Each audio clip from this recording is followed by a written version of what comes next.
नमस्कार, स्वागत आहे तुमचं अर्चनाज रसोईमध्ये। आज मी तुम्हाला दाखवते पालक तंगडी कबाब। त्यासाठी पाहत राहायचं अर्चनाज रसोई। आपण इथे घेतले 400 ग्रॅम चिकन। आपण लेग पीस घेतलेले आहेत, तर आपण हे घेऊया बाउल मध्ये। आपण इथे घेतोय अर्धा जोडी पालक, पण तो ब्लांच करून घेतलेला आहे। त्यानंतर इकडे घेतोय आपण 2 टेबलस्पून दही, 1 टेबलस्पून पेपरिका, कोथिंबीर भरपूर घालायची, तरी 1 वाटी घेतली आपण। नंतर 1 टेबलस्पून आलं आणि लसूण पेस्ट, मीठ चवीप्रमाणे। थोडंसं मीठ कमी घालायचं कारण आपल्याला वरून थोडंसं त्याला चीज घालायचं आहे आणि हे सगळं मिक्स करायचं आहे।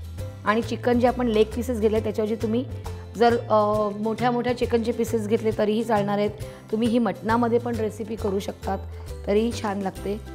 आणि असं हे सगळं लावून ना साधारण एक 5-10 मिनिटं ठेवा। जेवढा जास्त वेळ ठेवाल तेवढं छान लागतं। आणि आता आपण काय करायचं आहे, तेल गरम करायचं आहे। गॅस सुरू करूया आणि याच्यात घालूया आपण 1 टेबलस्पून तेल फक्त। आणि त्यात आपण हे सगळं जे मॅरिनेशन केलेलं आहे, आपल्याला ह्याला मॅरिनेशन बनता येणार नाही कारण आपण 1 तास नाही ठेवलेलं आहे, आपण 5 मिनिटच ठेवलेलं आहे। आणि हे आपण ह्याच्यात घालूया।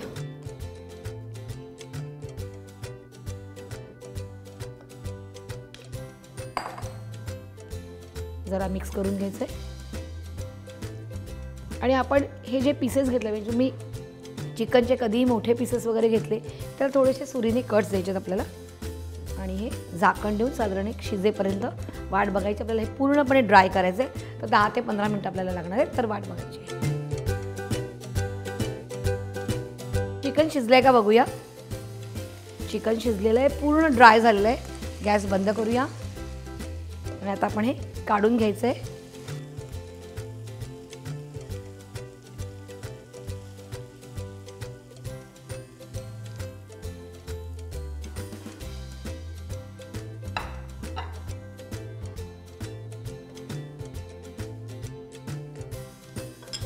आणि ह्याच्यावर आपण थोडंसं डेकोरेशनला चीज घालूया।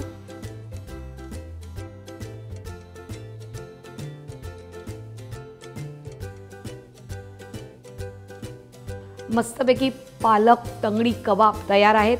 खूप छान सुगंध सुटलेला आहे। तुम्ही पटकन सबस्क्राइब केलं असेल कुठे, इंडिया फूड नेटवर्कला। आणि अशा छान छान तुमच्या काही आतल्या कोठ्यातल्या काही गोष्टी असेल त्या काढा आणि मला पटकन फीडबॅक द्या। आणि पाहत राहा अर्चनाज रसोई।